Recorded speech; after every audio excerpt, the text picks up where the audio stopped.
peuple souffre plus que nous. Donc, si nous voulons vivre avec le peuple, il faut que nous commencions par nous imposer un minimum de rigueur. Ne pas croire que la vie est facile. Elle est facile pour nous parce que nous sommes des fonctionnaires, parce que nous avons des salaires, parce que nous avons des postes élevés. Mais malgré tout, nous devons faire un effort pour regarder derrière nous comment vivent les autres. Et nous pourrons également utiliser ces immenses potentialités pour développer l'Afrique, parce que notre sol, notre sous-sol sont riches. Nous avons suffisamment de bras et nous avons un marché immense, très vaste, du nord au sud, de l'est à l'ouest. Nous avons suffisamment de capacités intellectuelles pour créer, ou tout au moins prendre la technologie et la science partout où nous pourrons les trouver. Monsieur le Président, faisons en sorte que nous mettions au point ce front uni d'Addis Abeba contre la dette.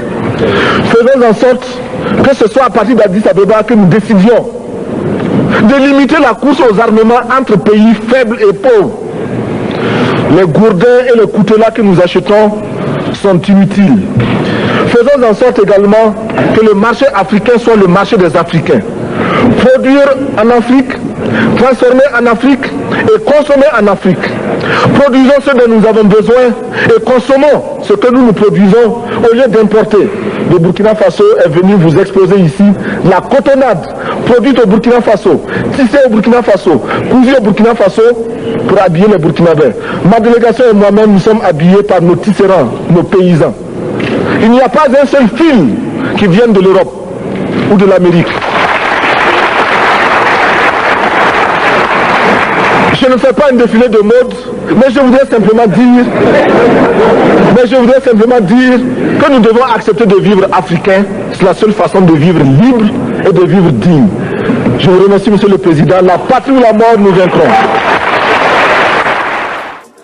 Vive la révolution! Vive le capitaine Thomas Sankara!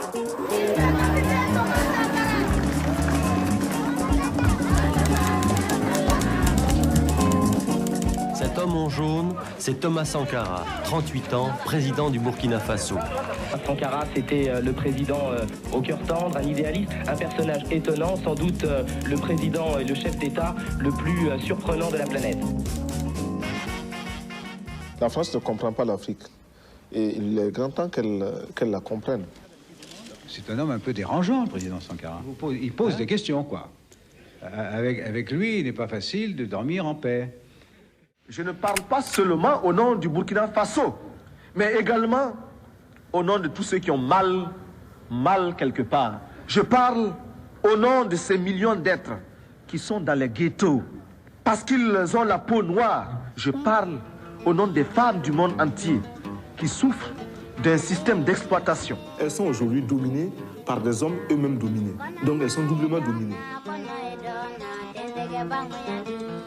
La lutte contre la désertification est un combat anti-impérialiste dans la mesure où nous savons que pour l'impérialisme, l'exploitation des hommes est un acte tout à fait normal, a fortiori l'exploitation des forêts. Il y en a qui demandent mais où se trouve l'impérialisme? L'impérialisme, regardez dans vos assiettes quand vous mangez. Les grains de riz, de maïs, de mil importés, c'est ça l'impérialisme, n'allez pas plus loin. Mais je voudrais simplement dire que nous devons accepter de vivre africain. C'est la seule façon de vivre libre et de vivre digne. Ce qu'il nous reste à faire, c'est faire la révolution. Il se présente à nous. Ou alors on recule et on baisse les bras, ou nous acceptons d'embrasser les difficultés et demain on sera heureux d'avoir participé à cette révolution, tant politique que monétaire. Sinon on n'aura jamais notre indépendance. La France, depuis Paris, va donner l'ordre à la BCEAO de ne pas donner l'argent à la Côte d'Ivoire. La France, depuis Paris, va manipuler la BCEAO, la CEDEAO. La France, depuis Paris, va manipuler l'Union africaine. Je voudrais vous dire, toutes ces organisations et ces organismes que je viens de citer sont des succursales de Paris.